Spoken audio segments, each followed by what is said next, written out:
Good evening, good morning, and good night. Welcome to Inappropriate Radio. It's your host, Tashana. Let's get into this. So, hi guys. No periodic table, no alien talk. And I am going to ask that you guys please forgive me for any background noise because I'm still out and about right now. All right. First things first, I kind of want to jump into a piggyback from yesterday's segment. It's connected to today's topic, but I just want to make sure we get into it, all right? Okay, so I know the difference, all right? The Creator will enlighten me on who is who and what is what.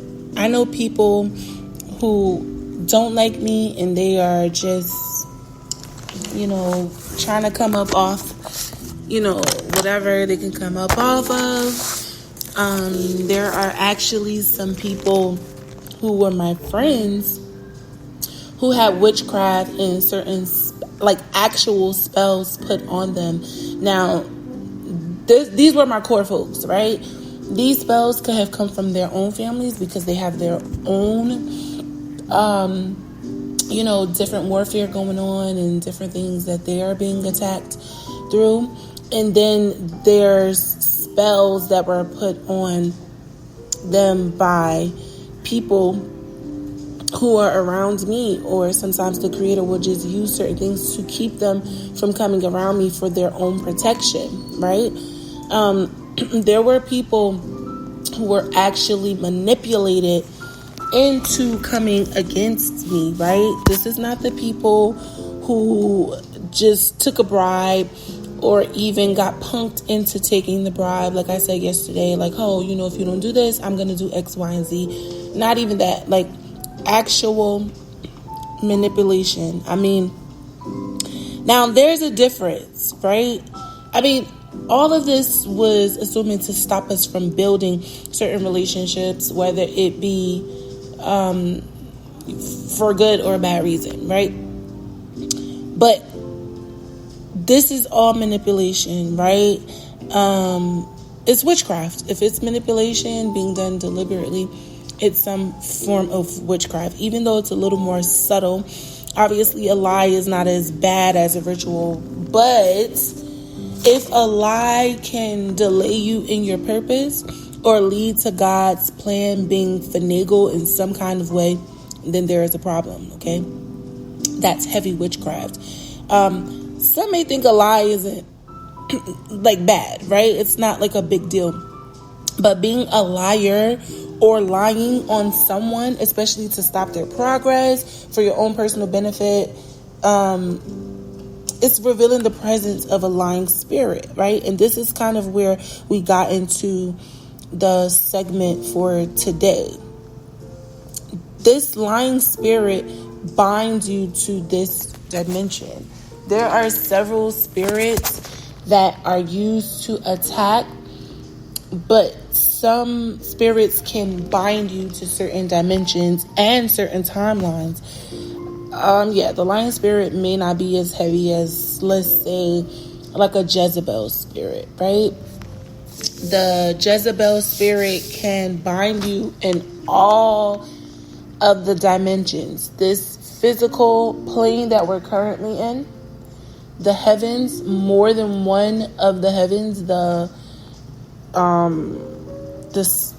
spiritual realms, the astral planes, and even the lower vibrational realms that dwell underneath this one, right? That is within this dimension. Now, as discussed, each spirit can affect the genetic sequence, right? And it can alter the outcome of how offsprings can manifest. And this is why connecting to your ancestors is so important. And this is how you can tell the difference, right? So let's just say a Jezebel spirit, right? A Jezebel spirit can kind of force sex on someone. Once a child is born, it opens up a new portal, and it's tying your DNA with the Jezebel's DNA. This is binding you in the spirit in the physical realm, because now you have a tie that you cannot break. Even if you all go your separate ways and God forbid that the kid was to perish, right?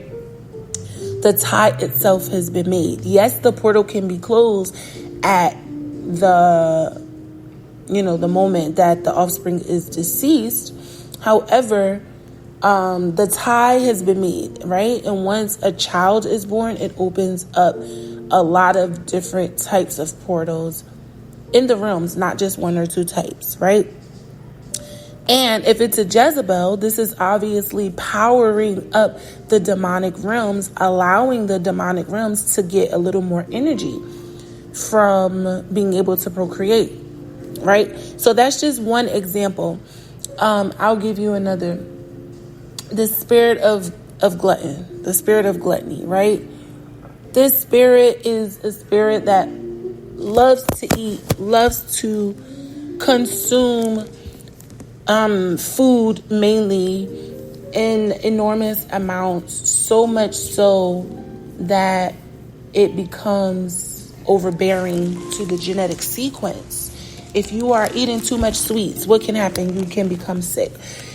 It binds you to this dimension. There are spirits that can bind you to the dimension, meaning your interest in your ability to evolve and upgrade will be gravely affected if this spirit gets to reign supreme over you in any kind of way.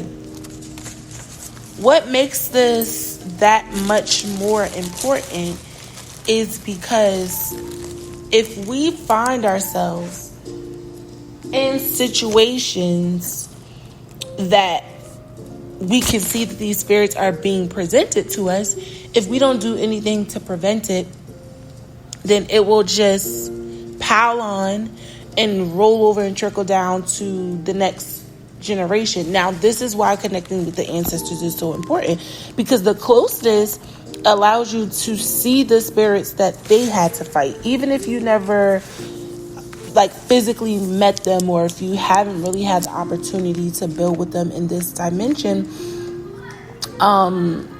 Once you build with them in the spirit, a lot of things become clear to you. So the spirits that they had to battle, if they beat the spirit, you wouldn't have to battle it, right? So once you make the connection with them in the spirit, you get to see firsthand where they left off with the warfare, if the Creator allows you to have such insight. It allows you to build the genetic link, right? By taking downloads from them and just sharing energy all together. And when I say sharing energy, like taking their energy, I mean like getting knowledge from them loving on you, them cooking for you and cleaning your clothes. Just simply spending time with them is what I mean, right? I don't mean like extracting actual energy, but sometimes this does happen in a lot of scenarios when we find offspring that need a little more stamina. Sometimes the elders can manifest and come into and shapeshift inside of the vessel. And the vessel can either be completely consumed or it can be shared, depending on the strength of the ancestor, depending on the strength of the offspring, and depending on the strength of the spirit that is being fought for the bloodline or off the bloodline. Because sometimes we fight spirits to come to us, right? Sometimes we're not vibrating at a high enough frequency in order for certain spirits to come to us. So just say the spirit of wealth, right? You want to fight off the spirit of poverty, so you're fighting the spirit of poverty in order for the spirit of transferable generational wealth to come your way, to come to your bloodline. You have to simultaneously fight two different battles. Those are two different energies. They're on two opposite ends of the sticks, right? So if you could take anything away from this segment, and I'm sorry, if you don't know anything about spiritual warfare, then I would just be rambling on right now. But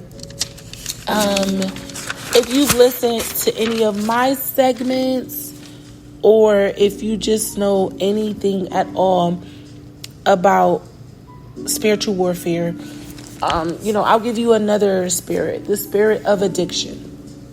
The spirit of addiction is another one of those spirits that can keep you in multiple different bond types of bondages. So it can keep you earthbound because this is a substance from this plane, but once you are addicted enough that it starts to alter your genetic sequence, you're having a problem. So I think that is the gist of it. Once you start to see that the genetic sequence is being altered in some kind of way, once you see that there's a problem with making a connection with a family member because of a spirit, then you know that this is a spirit that is keeping you bound in the spirit realm, right? Obviously, the ones that are earthbound are a little bit easier to, break off. And all of these spirits have a slight tendency to start spilling over to keeping you bound. I mean, in this dimension. So the spirit of greed, right? What are you willing to do for this money? That is what makes the difference between you being held in bondage in the spirit realm and in the spiritual realm. Now, when I say being bound, I mean not being able to make any progress. God forbid, if anyone was to pass away while they are going through these different transitions, a lot of the times they have to reincarnate and start all over again. So this is why obedience to the Creator is very important, because the Creator will allow us to understand that in order for us to work for Him and get certain things done, there's a particular order of things, okay, that needs to take place. And the only way that's going to happen is if you are adhering to what you're being given, whatever rules you have been prompted to follow, right? It's important that you understand you are responsible for battling the spirit. Once the Creator gives you the insight, once the Creator gives you the responsibility, it's now your battle. It's no longer, it's the bloodline's battle, but the spirit is yours to wrestle with, right? And we had this conversation of sometimes we have to consume the spirit to battle it. Sometimes you could just pray it away and say, hey, you could fast, you could make a lot of different changes in order for the spirit to, be cast out. Some of these spirits are not so easily cast out because they bind it with our DNA. So that is the thing. Once you learn the difference between spirits that are binding you physically versus those that are binding you via your genetics, then you'll be able to make a determination on not only how to handle it, but how to just perceive it all together. I don't think any of us want to fight a spirit, right? But if a spirit is attacking your bloodline and the Creator has given you the gift of fighting off this spirit, whatever it may be or may not be, then baby, it's your job to make sure that spirit gets the hell on, okay? And yeah, I don't have to remind you that if you don't get the job done, you don't get paid. All right? You don't get the reward. You don't get to reap the benefits of what comes along, with this type of warfare. So I would say the best thing is to stay woke. Love y'all. Enjoy your weekend. Peace.